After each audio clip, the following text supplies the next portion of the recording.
My people, I made fried rice without frying. You see that groundnut you are seeing there?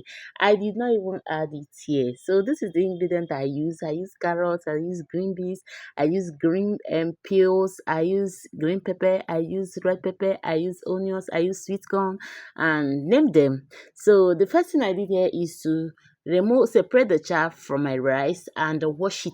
Look at how dirty my Nigerian rice is. So I wash it like two times and parboiled it for like 2 minutes. Then I cut all the necessary ingredients. Instead of me frying all these things, I started to add water in my pot and boil it and introduce other ingredients. Like this one that I'm introducing from the mortar is my pounded crayfish and my pounded yellow pepper. Then when this thing boil, I decided to add my green peels, my green beans, my carrots, my every ingredient is going there. So I added my seasoning cube. What I use there is non-Maggi. So I added enough. I love Maggi. So sorry, my bad. So I added salt.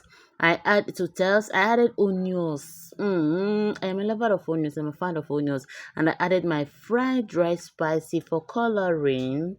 Okay, I added my curry in this recipe again. So after adding all the edible, I added my rice, which I have already washed for 3 times, and I used my hand to separate the stone. You know, Nigeria rice, that's not how you do that you will not find stone. So I turn this thing, I quickly give it a stir and allow that water to sit below the rice so that it will not cook much.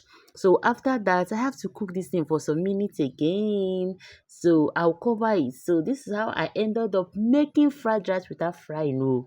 And that's how I made it without frying. So I have to cover this thing, cover your pot and allow it to cook together. So, and it is right. This is me dishing for my kids. I love you all. See you in my next video. Bye.